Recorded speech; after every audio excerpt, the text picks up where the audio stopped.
Nous sommes dans le canton de Gamé, dans la préfecture de Lamou, plus précisément au centre Kouzaledou, pour un atelier de renforcement des capacités des autorités locales du milieu sur le code foncier et domanial. C'est pour favoriser une meilleure implication de ces autorités locales dans la sécurisation des terres communautaires que cet atelier de 2 jours a été organisé par l'ONG Autopromotion Rurale pour un développement humain durable ADHT basé à Hiatro dans la commune Amou 3. La rencontre a réuni au total 80 personnes dont les chefs traditionnels, le préfet de Lamou, un représentant du maire de la commune Amou 3, le chef canton de Gamé et quelques membres de ADHT.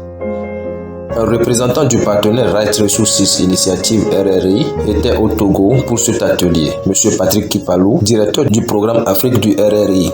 Nous sommes très contents du travail des ADHD au Togo comme membre de la coalition Initiative de droits et ressources RRI dans notre mission de pouvoir soutenir les efforts de communautés locales et autochtones dans la reconnaissance et la sécurisation de leurs droits fonciers. Nous travaillons avec engagement direct du gouvernement togolais, des décideurs au Togo, avec l'appui de la société civile et des chefs traditionnels du Togo à côté des communautés locales pour la mise en œuvre effective de la nouvelle loi foncière du Togo qui est le code foncier et domanial du Togo récemment adopté en 2018. Nous avons commencé les appuis des initiatives pilotes de mise en œuvre avec la communauté des bateaux l'année passée 2021 et les résultats sont vraiment satisfaisants. Nous avons l'appui politique du gouvernement au plus haut niveau et qui se manifeste sur le terrain à travers cette solidarité que nous manifestent même les préfets de la préfecture d'Amou, les chefs des cantons de Gamé particulièrement, tous les chefs des villages du canton de Gamé, nos vénérés chefs traditionnels du canton sont effectivement impliqués dans ces projets et même les femmes dans toute cette contrée sont impliquées dans ces projets. C'est même la raison pour laquelle nous voyons les succès que nous sommes en train de vivre. C'est à cause de l'implication de tous ces différents acteurs qui chacun a de l'influence et essaye de pousser pour que les activités aillent de l'avant. L'objectif global de cet atelier qui a débuté ce 7 juin au centre Kouzaledou de Gamé est d'amener les collectivités propriétaires terriens à s'approprier les dispositions du code foncier et domanial relatives à la sécurisation de leurs terres pour une jouissance effective de leurs droits fonciers.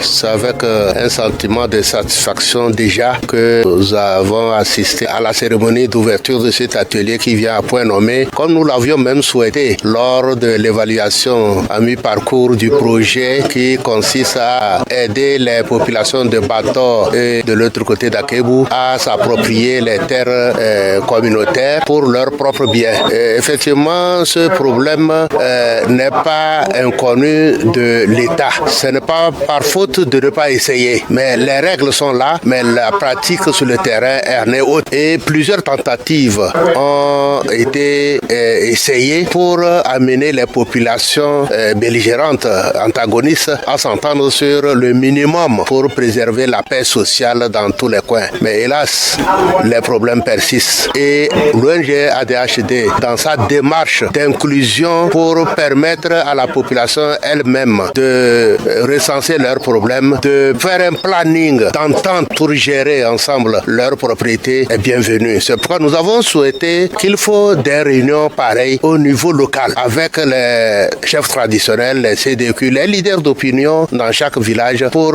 essayer de faire comprendre les dispositions du code foncier domanial. C'est en connaissance de ça que les populations pourront dire « Ah, si c'est comme ça, prenons-nous en charge en faisant ceci. » Et là, la paix sera durable. Quand les populations elles-mêmes vont décider de régler leurs propres problèmes à l'image des dispositions du code foncier domanial, nous pensons que nous aurons gagné le pari et donc vers une stabilisation de la gestion des terres et à l'équilibre pour le bonheur de tout un chacun. C'est pourquoi nous félicitons cet atelier et nous sommes très heureux que les gens y adhèrent. J'ai vu les CVD, les chefs traditionnels très contents de participer à cet atelier. Nous saisissons l'occasion l'occasion pour remercier sincèrement le partenaire de ADHD, celui avec qui RRI qui a permis le financement et l'accompagnement technique pour que ce travail soit fait non seulement au niveau de Gamay et de ces villages, mais pour ça pouvait s'étendre sur les autres contrées où le problème est crucial également. C'est notre souhait. Nous avons émis cette doléance. Nous pensons que RRI fera tout son possible pour accéder à nos doléances pour le bien du peuple Togo.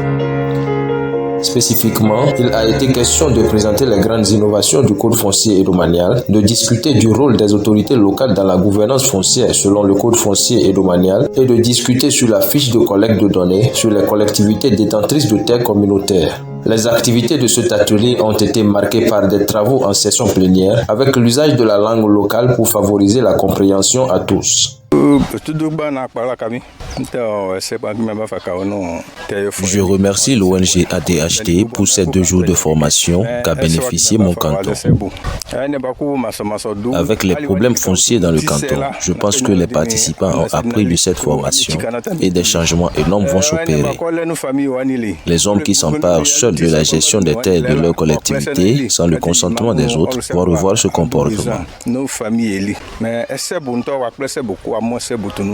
À travers cette formation, nous, chefs traditionnels, savons désormais la lourde responsabilité qui nous attend en matière de gestion foncière de nos communautés. Sur ce,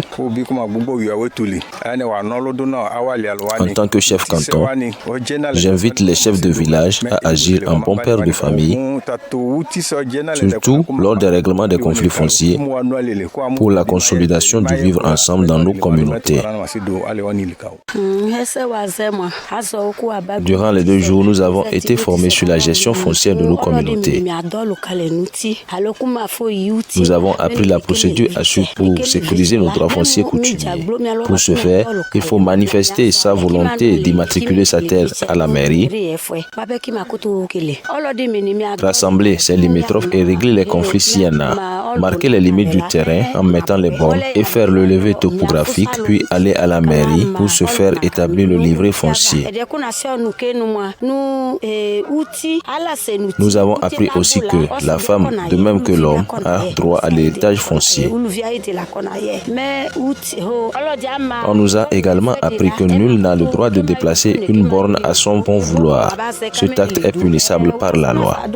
Une fois au village, nous transmettrons ces acquis à nos frères et sœurs pour un changement de comportement dans nos communautés. À l'issue de la rencontre, les participants à l'atelier ont maîtrisé les contours du Code foncier et domanial et se sont appropriés les outils de développement des communautés.